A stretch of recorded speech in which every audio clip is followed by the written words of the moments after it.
Okay, before starting this dynamics of circular motion, you should know few topics of circular motion. Like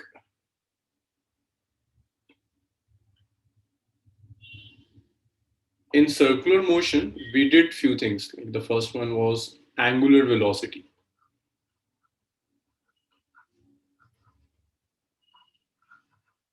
I'm just revising some topics of circular motion that we will use here. Like angular velocity. This angular velocity was rate of change of angular displacement. Its direction is along the axis of rotation. Direction is along axis of rotation.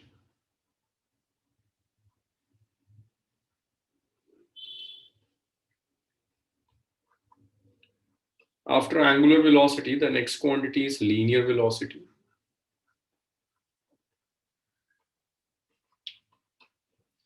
So the relation between angular and linear velocities, if a body is moving on a circular track,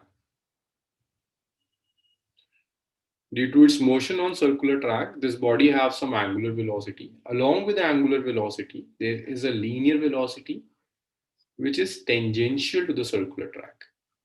If I say that radius of the track is r, then this linear velocity v is angular velocity multiplied by the radius of track. So this is the relation between angular velocity and linear velocity, v is omega r. Okay, just note it down. I will use these, and there's one more thing. Due to change in velocity, change in direction of velocity. Due to change in direction of velocity,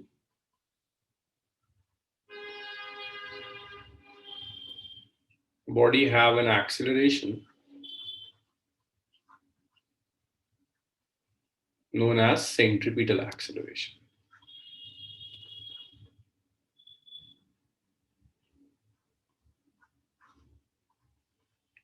And centripetal acceleration is just v square by r. This is centripetal acceleration, which is v square by r.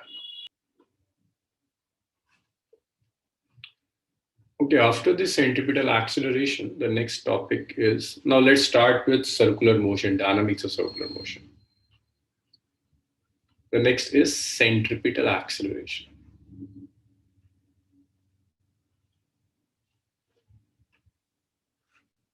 Centripetal force.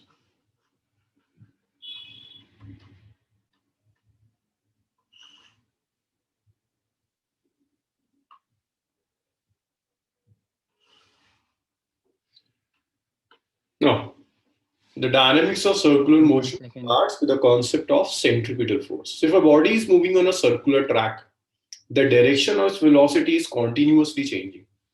If a body is moving on a circular track, then over that circular track, direction of its velocity is continuously changing. Its direction is continuously changing. Now, Newton's first law says a body cannot change its direction by itself. It needs an external force to change its direction. So the external force which change direction of a body moving on a circular track is known as centripetal force. So centripetal force is force that can change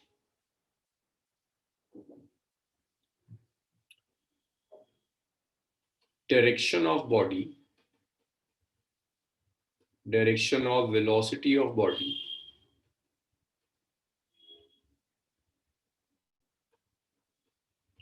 moving on a circular track.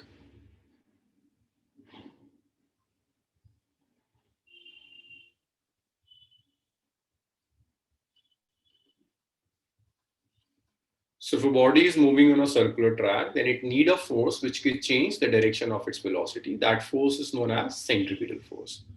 Or in one line, you can simply say it's a force which provides centripetal acceleration. It's a force which provides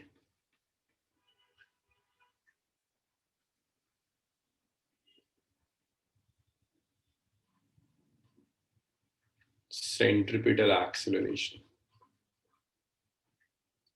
So the force which can provide centripetal acceleration is known as centripetal force. So you can write that your centripetal force is the product of mass of body and centripetal acceleration. So it's the product of mass of body and centripetal acceleration is v square by r. So this is the centripetal force, which is mv square divided by r.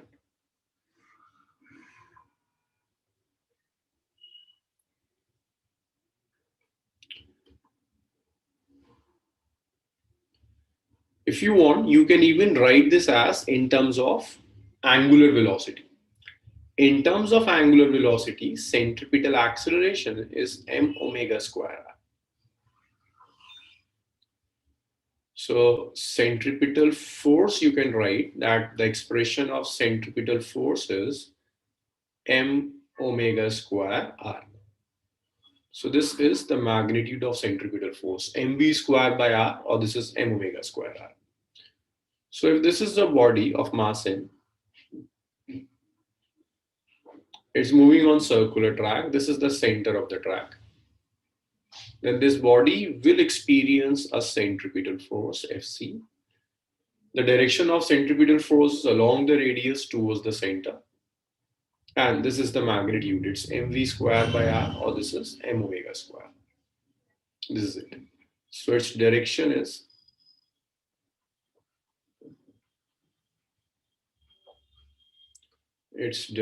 is along the radius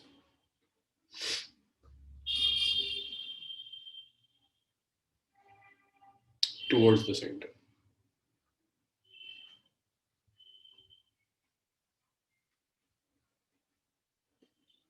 So this is the centripetal force, which is acting along the radius towards the center of the path. And this is the magnitude.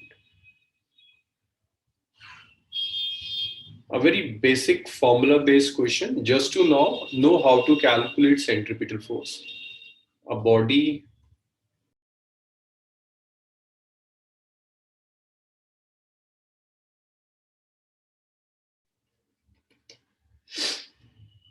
So see, centripetal force here is m v square by r. Mass of the body is 2 kg. Its velocity is 10, so it's 10 square divided by r, which is 2. So the centripetal force is 100 Newton. So that was about the magnitude of centripetal force and the direction of centripetal force. But to solve problems of dynamics, you need much more detail of centripetal force. The first thing, say this is a circular track.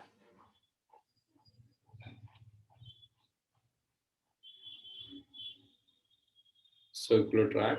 This is the radius of track. It's a body of mass m. It's moving with a velocity v on a circular track of radius r. So this is a circular track. The radius of the track is r. Mass of the body is m. This body is moving with a velocity v on the circular track. This thing. So to move on circular track, see if the body is moving on the circular track, then the direction of velocity is continuously changing. While moving on circular track, the direction of velocity is continuously changing. And Newton's first law says that a body cannot change its direction of velocity by itself. It needs an external force to change its velocity. So to change this velocity, you need an external force. So this centripetal force is the requirement. Centripetal force. So to change velocity, you need a force. That requirement is centripetal force. To change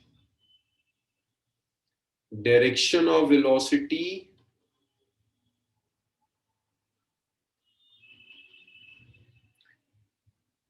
centripetal force is required. So this centripetal force is requirement. Direction of velocity on circular path. This is the requirement. Some external force will fulfill this requirement. External force acting along the radius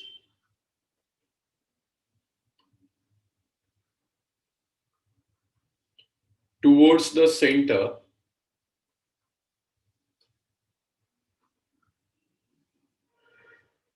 will fulfill this requirement.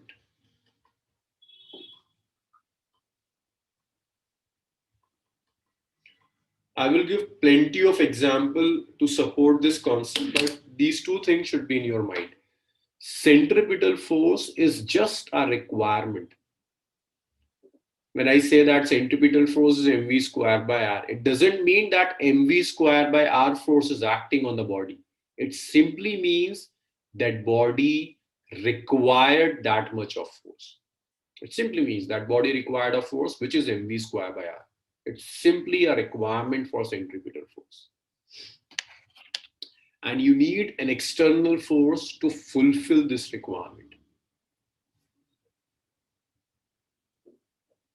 For example, say if planets are revolving around the sun, planets are revolving around the sun in almost circular orbits. So planets need centripetal force. Who provide that centripetal force? The gravitational force between the sun and the planet will provide centripetal force. So planet revolving around sun require centripetal force. Requires centripetal force. This is the requirement for circular motion. Now, who will fulfill this requirement? The gravitational force between sun and the planet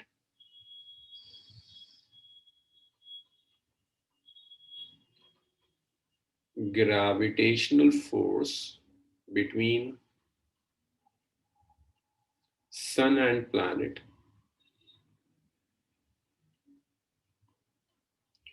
will provide this centripetal force.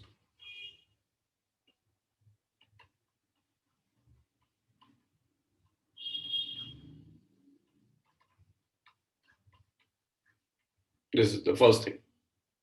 So the gravitational force between sun and planet will provide the centripetal force.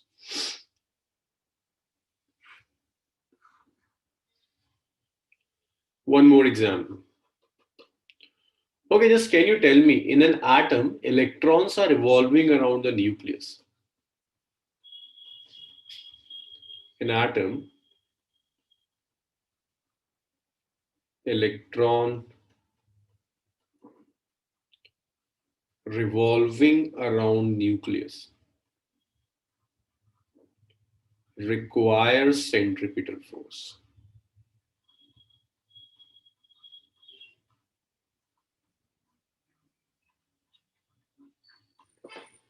Can you tell me who will provide the centripetal force? So the electrostatic force of attraction. Yeah. The electrostatic force between electrons and nucleus will provide the centripetal force. Electrostatic force between electron and nucleus will provide the centripetal force.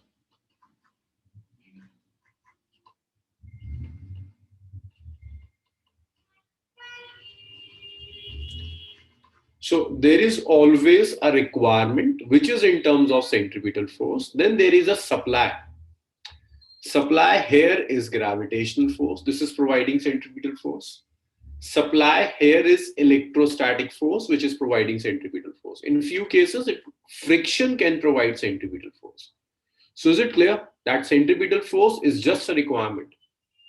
If you don't have gravitational force, say planets are revolving around the sun, and somehow that sun evaporates. Some evaporates and gets ended. then planets cannot revolve around the sun. Then planets will go tangentially. Then planets cannot revolve, then they will go tangentially. They can only revolve if this requirement of centripetal force is provided by some external force. Here, this is gravitational force. If you remove this external agency which is providing centripetal force, then body cannot move on circular track. It will move tangentially. It will go straight. Is it clear? Because Yes, sir. whatever we will do today in centripetal force will depend on these statements only. So that is the concept of centripetal force. After this concept, the next thing is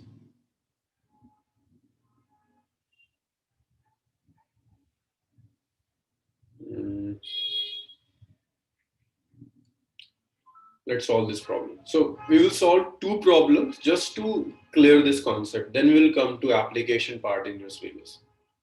Maybe these numericals would not help you directly in your school exams, but they will help in clearing this concept of centripetal force. So let's say this is a bridge.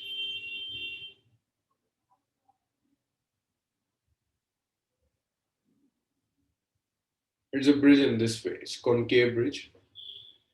This is the center of the bridge. This is the radius of the bridge. This is a car.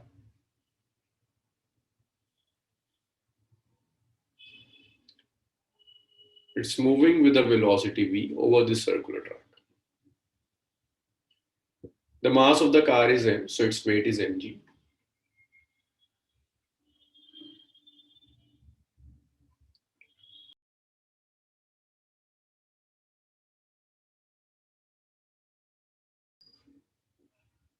Okay, so if I solve this problem, then this is weight. The normally action is acting in this direction, is perpendicular to the plane. This is the direction of normally action.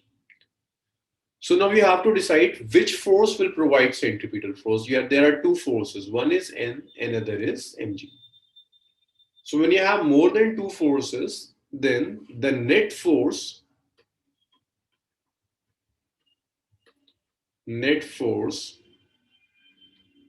acting along the radius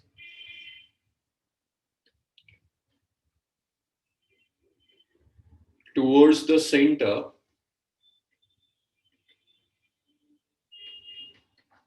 will provide centripetal force.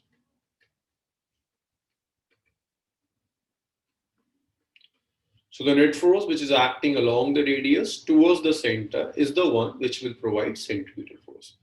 So what is the net force which is acting along the radius towards the center here? Say, we always take direction towards the center as positives. We'll take N as positive and mg as negative. So this N minus mg will provide centripetal force. So you can say that this N minus mg is equal to centripetal force. So you can say that N minus mg is mv square by r. And your N it's mg plus mv square by r. So that is the value of normally action here. Solve a similar problem. I'm just changing the shape of the bridge. This is the shape of the bridge. This is center. And this is car. Also calculate normally action here.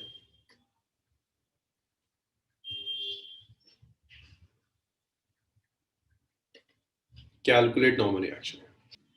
See, this is the direction towards the center.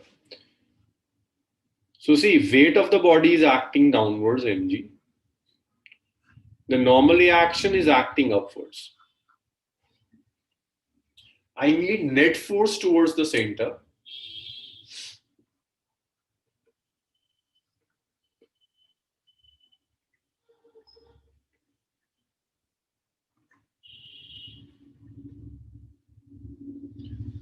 So the net force towards the center is mg minus n. This mg minus n will provide centripetal force. So you can write mg minus n is mv square over r. Or you can say that your n is, it's mg minus mv square by r. So okay. Let's do one more question.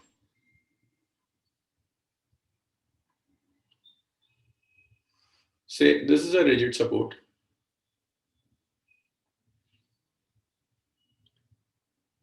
I take this string. I connected this string to a body of mass m. Then I apply force and this mass starts rotating in a circle of radius r. This is the length of the string. This is the length of the string. This is how it happens. Like this is your string. Earlier it was vertical.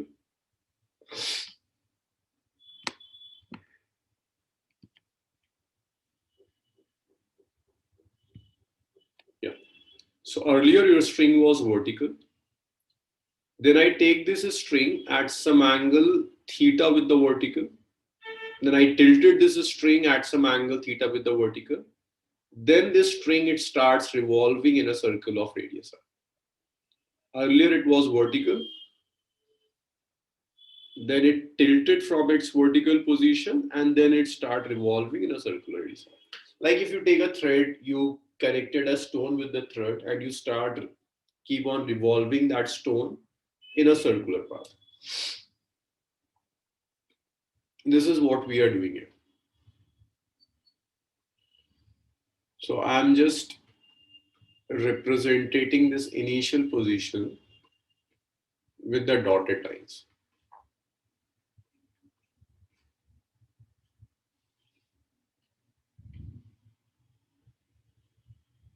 Then this string is revolving. This move at an angle theta with the vertical. And this is revolving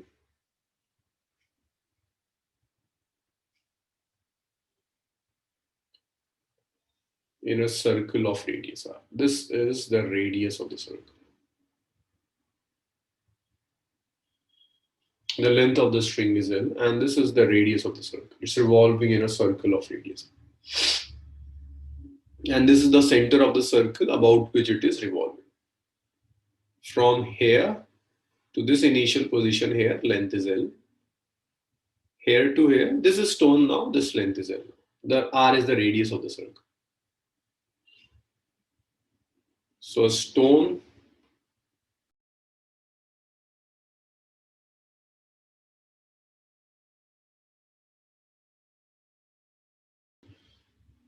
see, this was the initial position, the dotted one. But now when the body is revolving, then body is here. Is the geometry of the system clear? Yes, sir, it's clear. So this is the circular path of radius r. Okay, now tell me, this is your stone of mass m.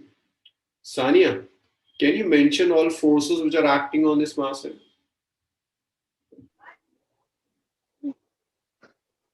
Gravitational force. Which is weight, right? Acting in downwards direction. Another force which is acting over this mass m. No. Centripetal is the requirement, okay?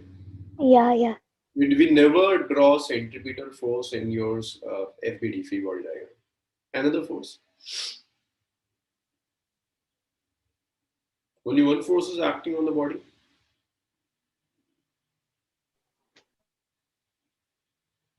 Sir, I don't know. If only one force is acting on the body, which is weight, then body should fall downward. There should be something which is balancing this weight, right? So that should be Yes. of forces more. One which is balancing the weight, one which is providing the centripetal force. Fazil, can you mention more forces there? Normal Lect. Which one? Normal Lect. No, normally action acts when the solid surfaces are in contact. There's nothing in contact. There's a string and that is revolving in a circle of radius r. The tension of the string. Yes. Tension. Tension will act. So if this angle is theta, then this would be theta again. Why is it theta? Which angle is this?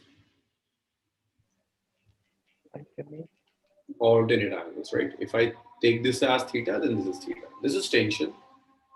Note what's the component of tension in this direction? Upwards.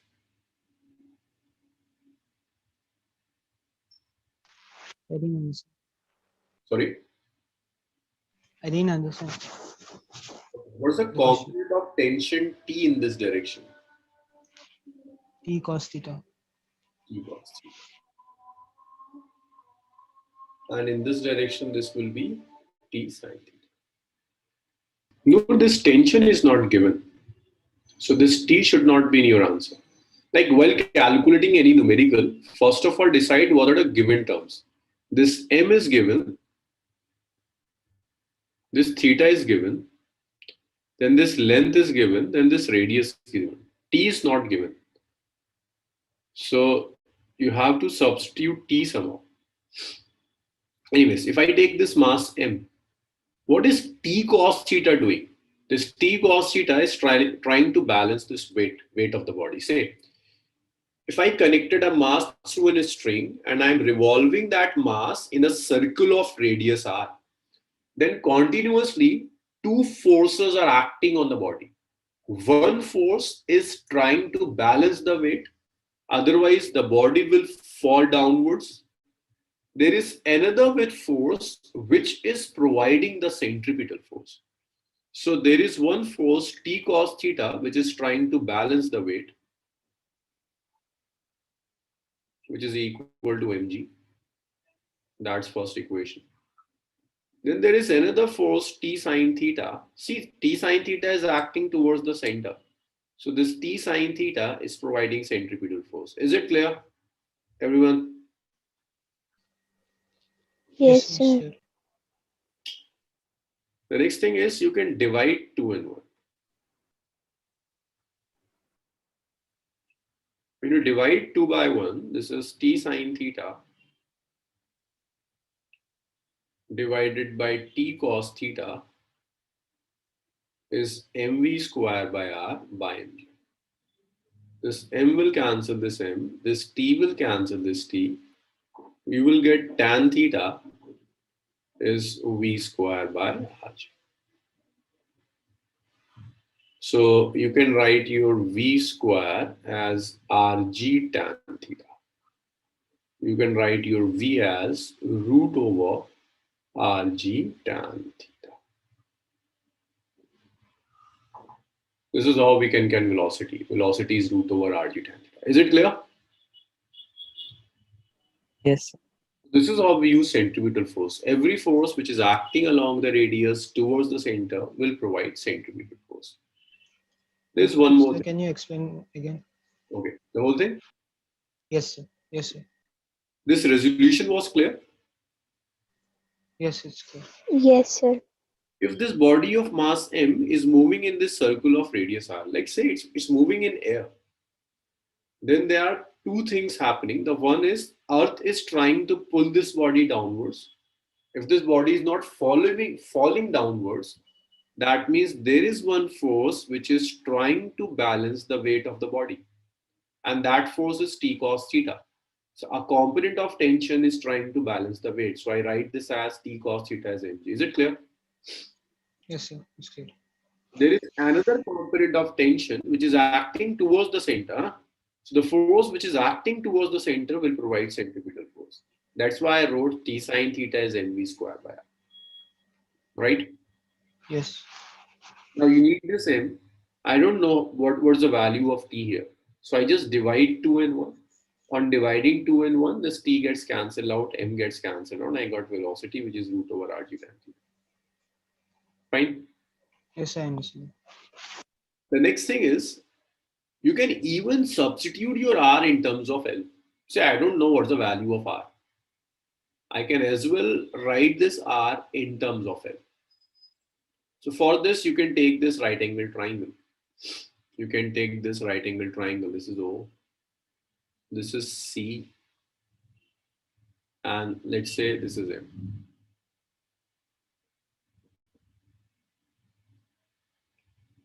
In triangle OCM, you can use, this is perpendicular and this is hypotenuse. You can say that your sine theta is radius divided by the length of the string. And you can write that the radius R is L sine theta. So I take this as equation 1.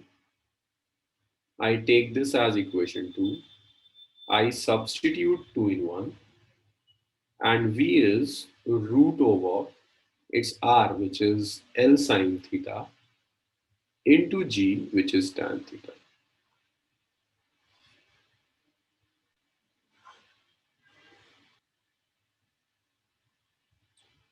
In the next section, you're supposed to calculate safe limit for car on a circular turn. So this is a real life application. Say you have a circular turn. If you have noticed, on circular turn, usually the speed limit is mentioned. Let's say I take a circular turn. This is the car over the circular turn. This car is rolling on the circular turn. And I say on this circular turn, the speed limit is 50. Let's say the speed limit is 100 km per hour. This is the speed limit. So speed limit means the maximum speed with which this car can move on the circular turn is 100 km per hour. If car exceeds this limit, let's say if car starts moving with a speed of 110 km per hour, then it will skid. Skid means it will move in this outwards direction and eventually it can topple. If this is the car, it's moving in this on the circular track. If this car exceeds that speed limit, then this will move outwards, and the chances that this car will skid in the outwards direction, and there are chances that this car can flip, this can topple, leads to an accident. Now, can you explain why this car cannot take a circular turn if its speed exceeds the speed limit in terms of centripetal force?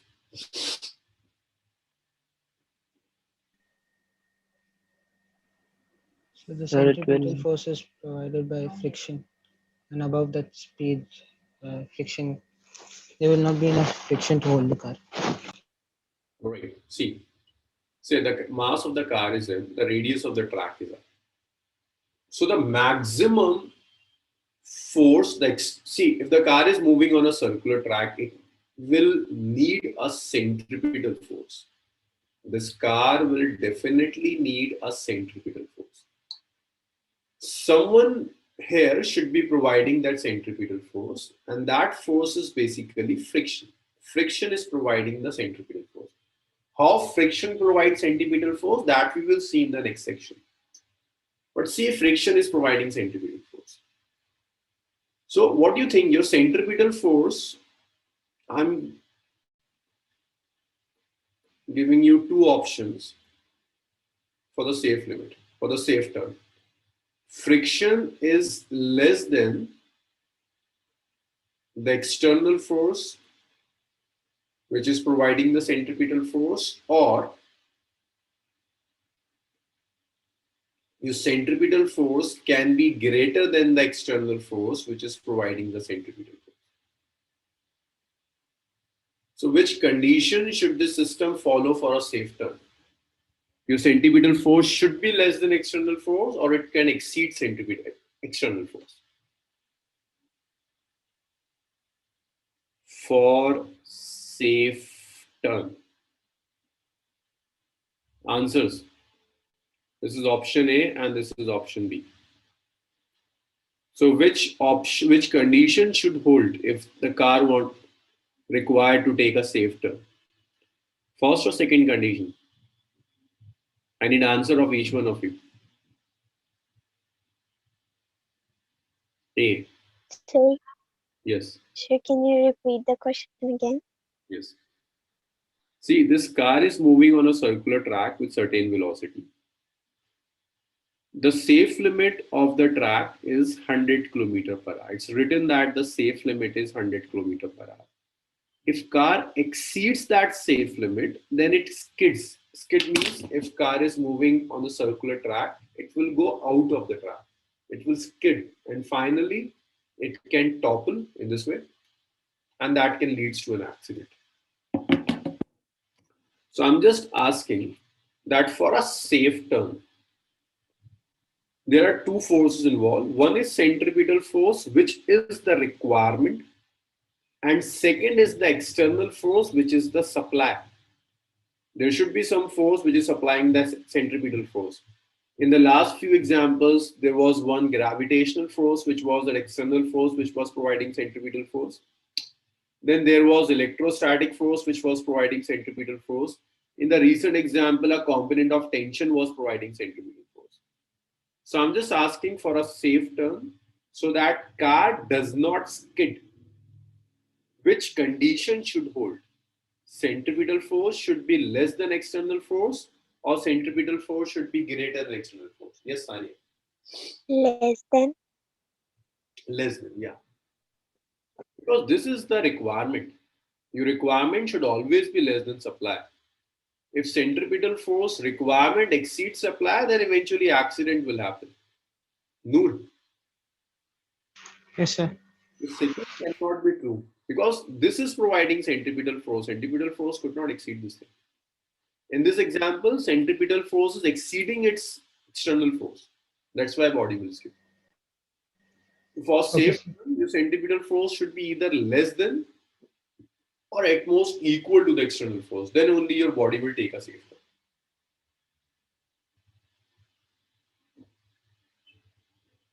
So you have plenty of cases to calculate safe limit. The first and the easiest one is bending of road.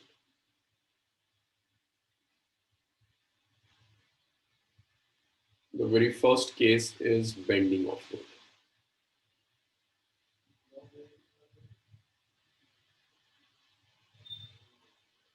So bending of road means this is a circular turn.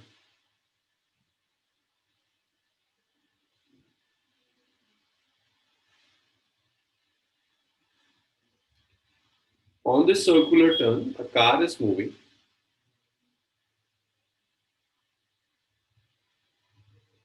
So car is rolling over this, not rolling over this circular turn with a velocity v.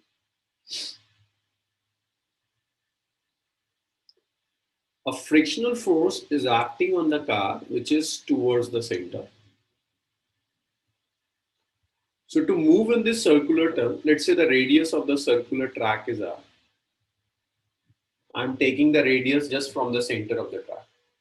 The mass of the car is in.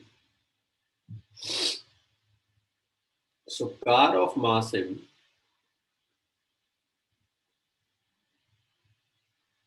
is moving on circular track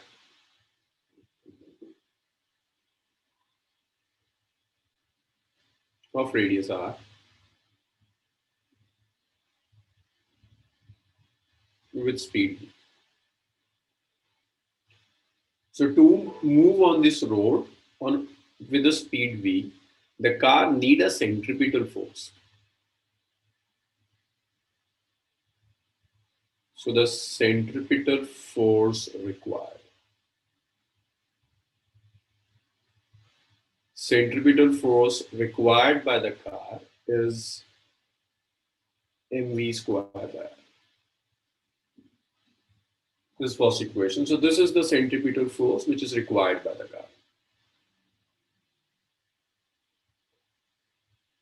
Now, can you tell me who can provide the centripetal force?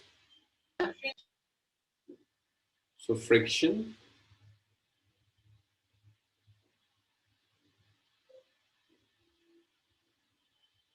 between tire and road will provide centripetal force.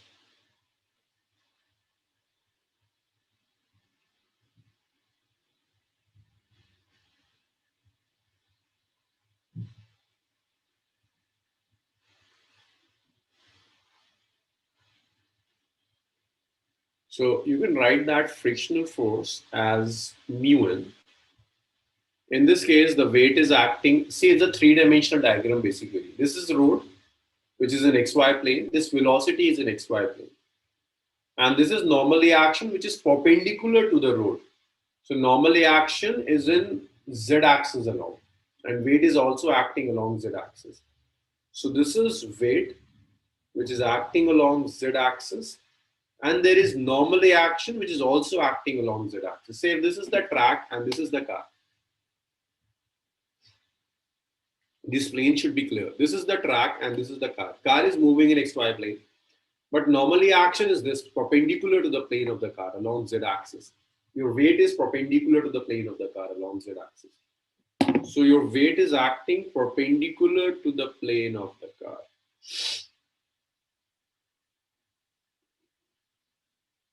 So that's why N, I can write this N is equal to mg. That's your friction, mu mg. Body, it's mu L mg. It's not sliding.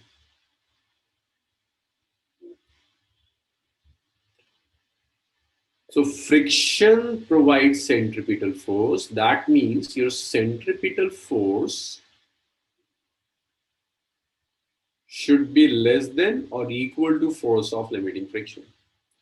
Your centripetal force is mv square by r, which is less than or equal to its mu L mg. This m will cancel this m.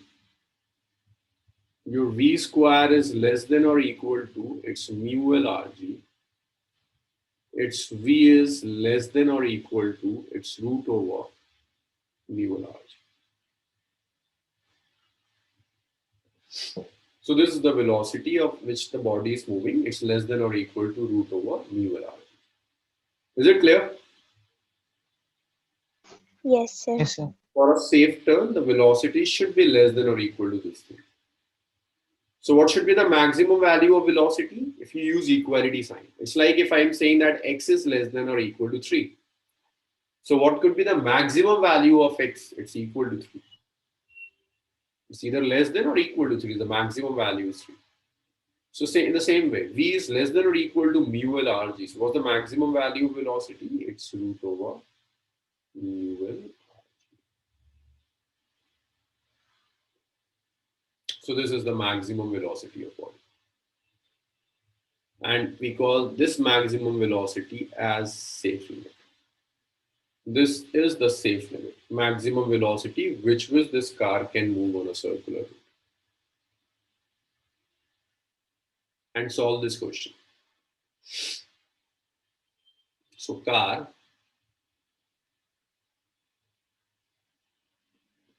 of mass 10 kg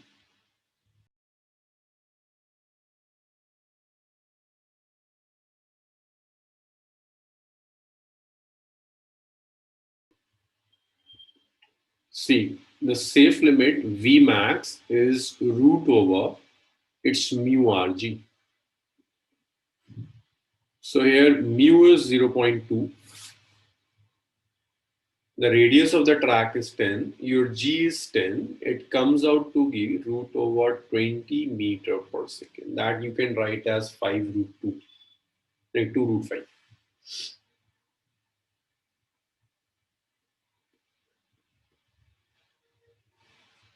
Sania, is it clear?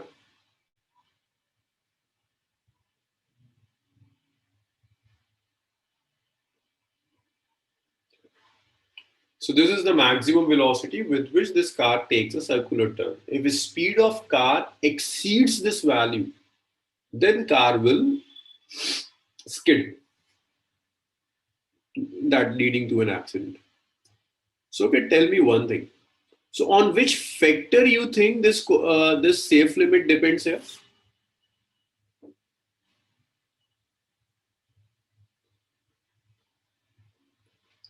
Safe limit here. Yes, Fazil, on what factor the safe limit depends here? Coefficient of friction. On coefficient of friction.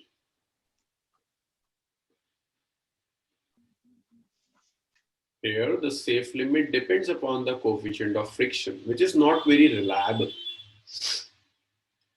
Because this coefficient of friction keeps on changing, it keeps on changing continuously. See, the coefficient of friction between the road and the tire can decrease on a rainy day. Due to water, the road gets slippery, and due to that water, the coefficient of friction decreases. Even with the regular use, the tire gets smooth. The friction between the tire and the road decreases. Depends here on coefficient of friction, which is not reliable.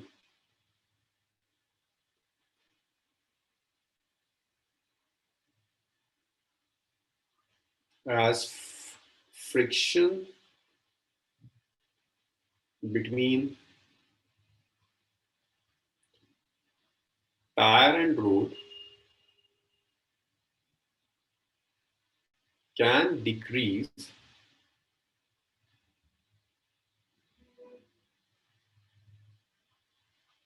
on a rainy day or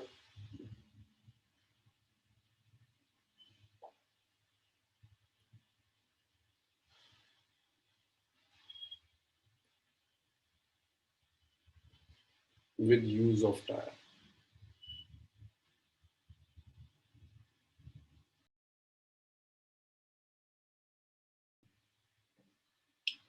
The next thing is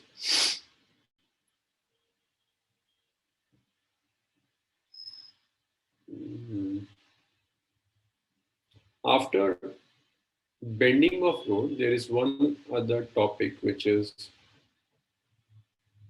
banking of road.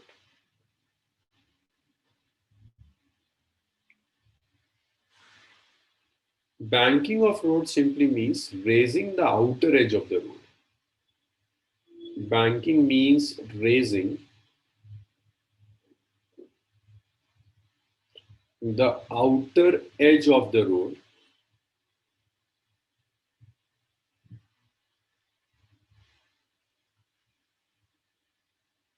above the inner one. Okay, have you ever noticed that racing track in that Formula F1? Is that track flat circular or that track is tilted somewhere? Fazil, Noor. Have you observed that F1 tracks? Yes, sir. Are they flat circular tracks or they are tilted? Slightly tilted. Slightly tilted, right? Say Yes. if this is the F1 track, this is the F1 track. Where is it tilted? Tilted means this is this is the inner edge and this is the outer edge. One of the edge is bit tilted. Which one is raised? Inner edge is raised or outer edge is raised? Outer. Outer edge. Outer. This is bit inwards and this is outwards. That raising the outer edge of the road is known as banking basically. We'll see why we bank a road. So banking simply means the outer edge of the road is raised above the inner edge. So a circular turn is not in this way. A circular turn is in this way. The outer edge a bit is raised as compared to the inner edge. That's known as the banking of the road.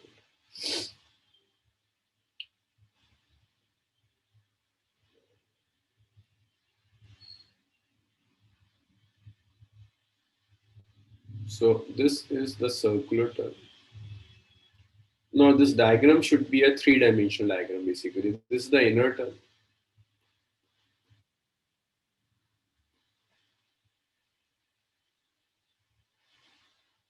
This is the inner turn.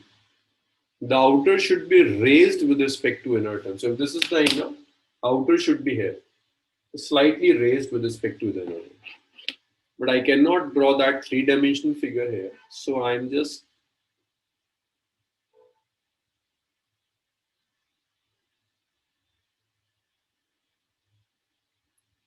showing it like this way. That your outer edge, this is the outer edge, this is the inner edge. Outer edge is raised with respect to the inner one at an angle theta. So Sania, is the screen visible now?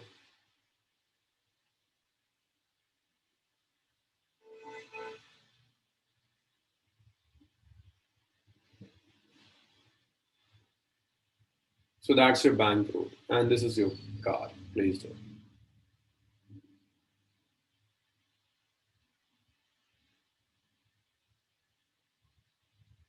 Mass of the car is here. Have you seen that F1 race on television, on YouTube, anywhere? That F1 bike race and car race. Yes, sir. Okay, the track, have you observed that track, that circular track? Is that circular Yeah. track even, it is in level, or the outer edge is raised with respect to the inner edge? If you can remember. On F1 track, those racing tracks are even, the inner and the outer edge are at the same level, or the outer edge is somewhat raised with respect to the inner edge? I don't know, sir. I Mhm. never noticed. So then the next time you watch that race, just observe that the outer track is a bit raised with respect to the inner track. The thing is like this. Just give me 1 second. Okay.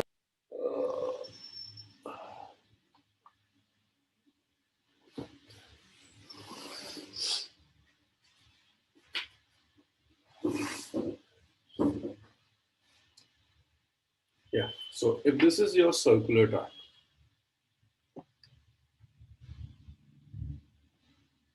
yeah, this is the circular track. So this in this way. This is the track, right? This track, if it is even, that means inner and outer edge of the road are at the same level.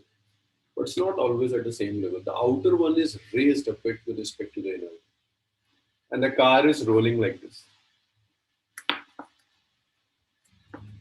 The car is rolling like this on this one. The outer edge is a bit raised as compared to the inner one. This is what we call banking.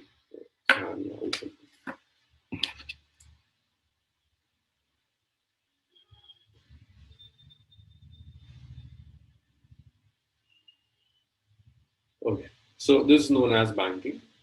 So why we bank road? See, when the road was not banked, it was a flat road and a circular turn, then only friction was providing centripetal force. But once you bank this road, not just friction, but a component of normal reaction will also provide centripetal force. This is the advantage of banking. By banking, along with friction,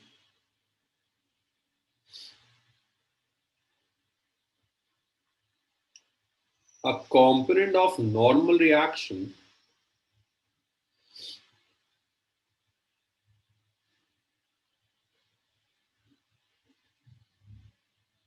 will also provide centripetal force.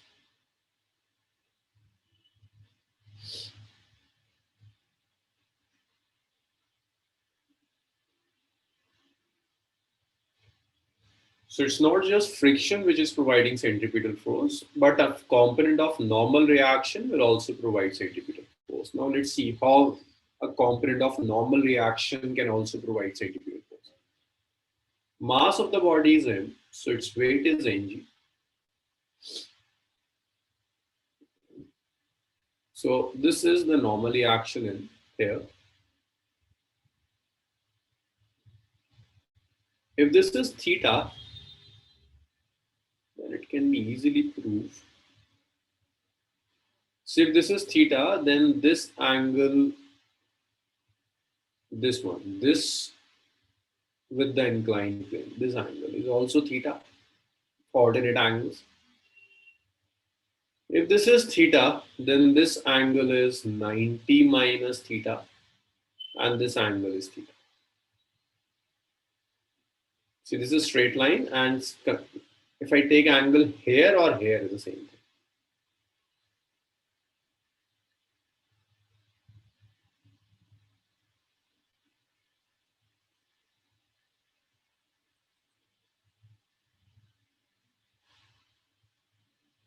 This is normally action.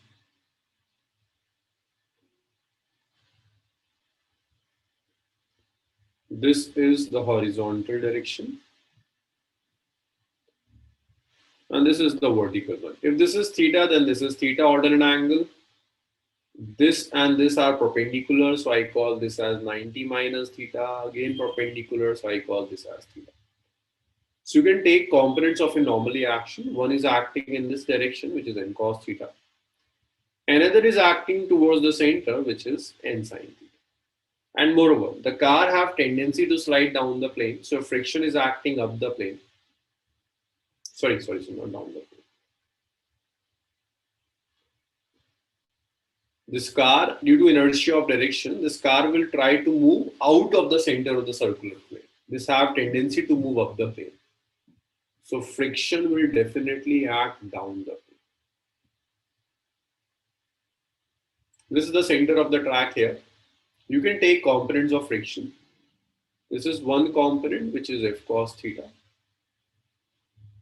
This is another component, which is f sin theta.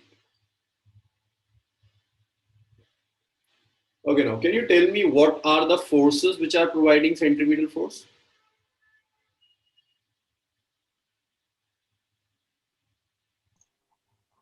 N sin theta Just n sin theta or plus f cos? and f cos theta. Have you done this thing in your school? Yes, sir, we done. You have done this thing. So n sin theta plus f cos theta will provide centripetal force. You can say that this is equal to centripetal force, which is mv square by r. That's my first equation.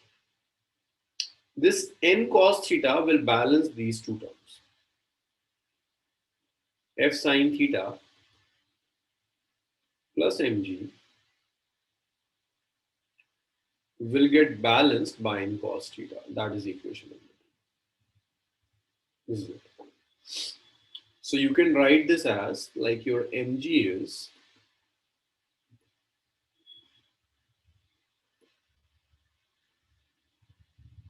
n cos theta minus f sin theta. That's second equation. Is it clear? The two forces which are acting towards the center will provide centripetal force. This force acting upwards will balance the two forces which are acting downwards. That's so that your system is equilibrium along y-axis. In the next step, you can write the value of friction. Friction is always mu.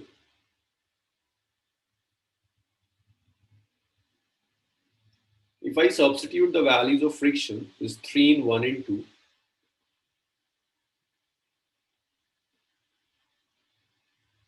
Then I will get this mv square by r is n sin theta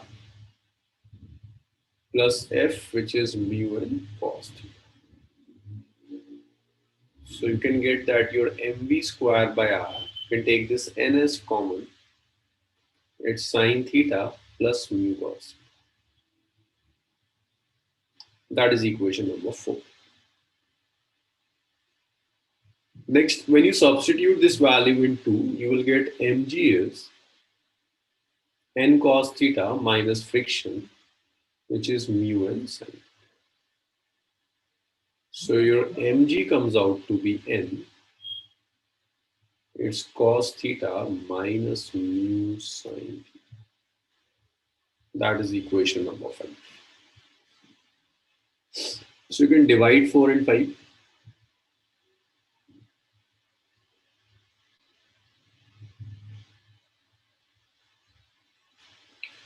So when we divide 4 and 5, we will get mv square by r into mg is n sine theta plus mu cos theta divided by n cos theta minus mu sine theta. That is equation number 6. So this n will cancel this n, m will cancel this n.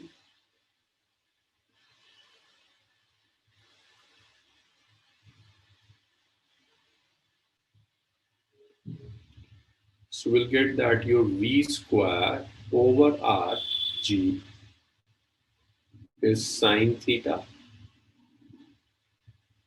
plus mu cos theta over cos theta minus mu sine. So you can write your v square as rg.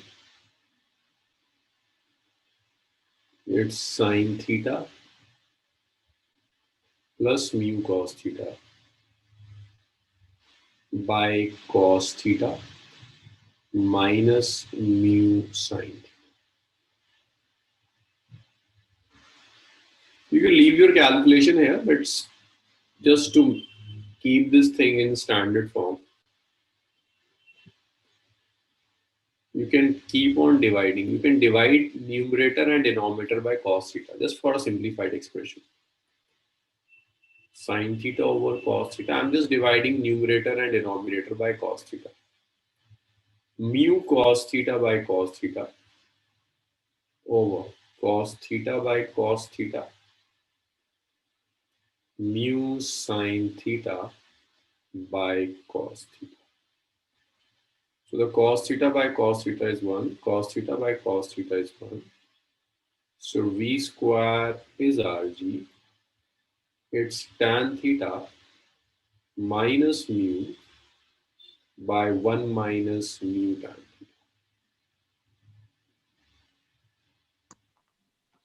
So yours v square is, it's rg mu plus tan theta by 1 minus mu tan theta. Or you can write your v as, it's root over rg. It's mu plus tan theta by 1 minus mu tan theta to the power half. So this is the safe limit.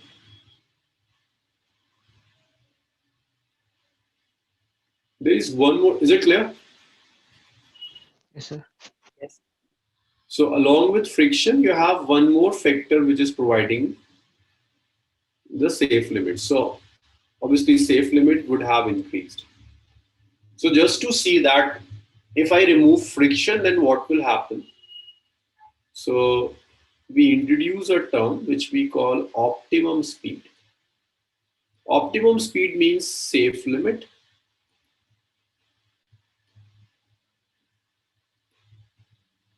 on putting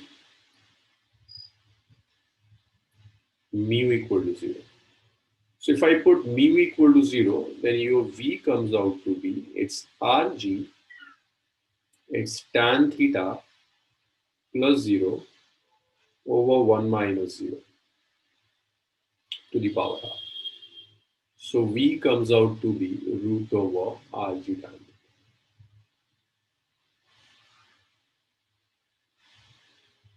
V is root over rg tan theta. So this is the optimum speed, means this is the safe limit with ignoring friction. Means you've road and tire doesn't have friction in between, the smooth road, smooth tire. Then again, due to safe limit, due to this banking alone, your system can have some safe limit. So optimum speed means due to banking only.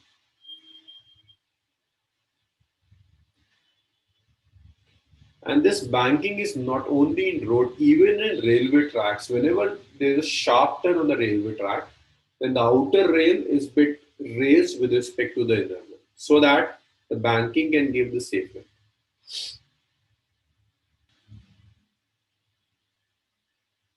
Okay, after banking of road, there is one more thing which is known as bending of cyclist. Have you seen bike racing? Yes. On the circular track, the rider is straight or is he bend his bike towards the center of the track? Bends his back. It's bent. If you observe it carefully, the greater his speed is, as he keep on increasing his speed, he keep on bending himself towards the center of the track. As his speed is his increases speed on the circular track, the angle of bending, like he keeps on bending himself towards the center of the track.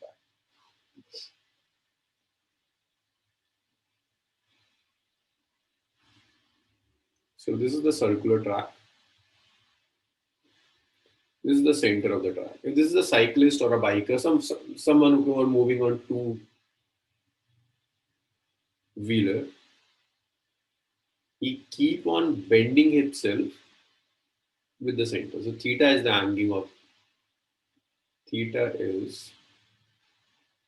angle of bending with respect to vertical. So this is theta, which is the angle of bending with respect to vertical. So why a two-wheeler bend his bike or his cycle on a circular turn? The reason is due to bending.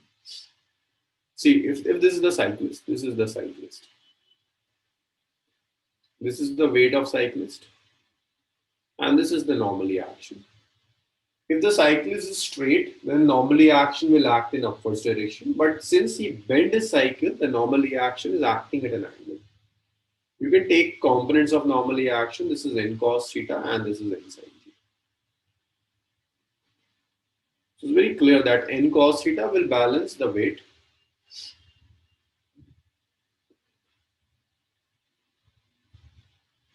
And this n sin theta will provide centripetal force.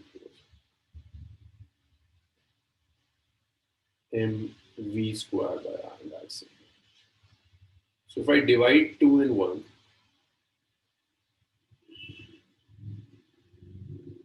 then one will get that n sin theta by n cos theta is mv square by r into mg. N gets cancelled with this n gets cancelled with this n. Tan theta is v square by rg. So your v is its root over rg tan theta. So if you see this carefully, the velocity or the safe limit that you were getting due to banking of road, due to raising the outer edge of the road, you are getting the same effect just by bending the cyclist. So that's why cyclists bend his cycle on a circular turn, so that a component of normally action can provide the centripetal force. You will get the same effect by bending a cyclist that you were getting by banking of road, by raising the outer edge. So there's one small topic which is known as centrifugal force.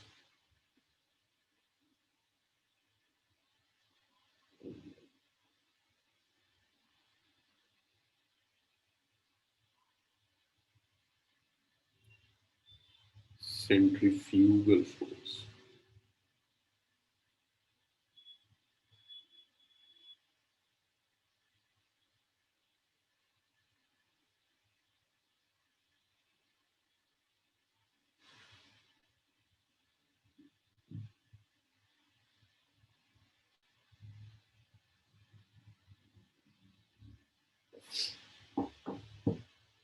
Okay, do you remember what are non-inertial frames?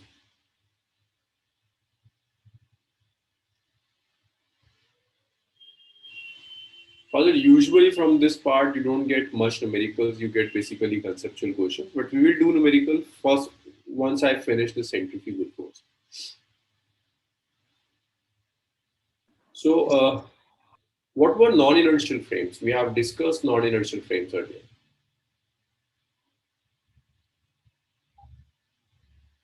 No one remember? Non-inertial frames was frames which were accelerating with respect to Earth or frames which are rotating with respect to Earth. So centrifugal force is basically a pseudo force which is acting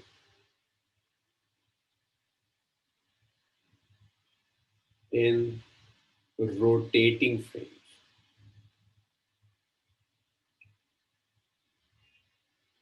And rotating frames are basically non-inertial frames. So the pseudo force which is acting in rotating frames, basically non-inertial frames, is known as pseudo force. Its magnitude is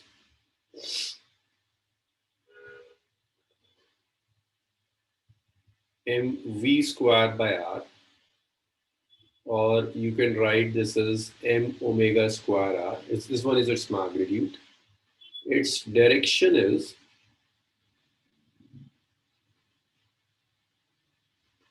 along the radius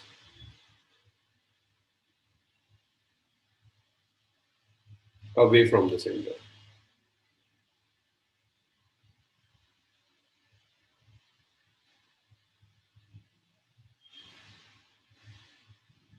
So if this is a rotating frame,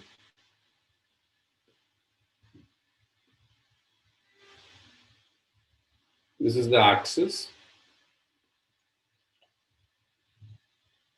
rotating with an angular velocity omega. So body placed on the frame will experience a centrifugal force which is away from the center. It's a very common observation if you have ever tried a ride which is rotating. If you sit in a rotating ride, you will experience a force which is pulling you out of the center of the ride. So if you have a ride which is rotating about certain center, then you will experience a force which is trying to pull you away from the center of the ride. That force is basically centrifugal force. It's a pseudo force. We have already discussed what is a pseudo force, but this pseudo force acts in a frame which is rotating. Its magnitude is exactly equal to that of centripetal force, but its direction is opposite to the direction of centripetal force. That's centrifuge. Okay, now let's discuss the question that I have left, like on the using bending of rod, why I have taken sliding friction and why we have considered limiting friction, not the kinetic one. For that thing, consider this circular turn. It's a circular turn. Let's say this is the car, the tire is rolling over the circular turn. So the tire is rolling in the forward direction. In the forward direction, this car will experience a rolling friction, but rolling friction is negligible. So I'm not considering it. But now since the tire of the car is on a circular turn, so a centrifugal force will act on the tire that will try to move this tire sideways. It will try to skid the car. Do you know what is skidding? Skidding means? To slip. Yeah, slipping. The tire can roll either in the forward or the backward direction. But sidewise it can skid.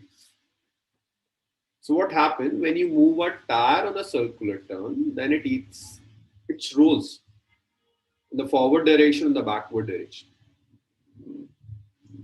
But due to centrifugal force, this tire tried to slip horizontally. And then, so if it's trying to slip, then this is sliding. It's not rolling. It can roll in the forward and the backward direction. It can't roll sideways. So this is sliding. So this tire will try to slide sideways, which is prevented by frictional force. So that's why the friction is not rolling. I'm not taking friction in the forward and the backward direction. I'm taking friction in the sideways direction. So that's the first reason why the friction is sliding, not the rolling friction.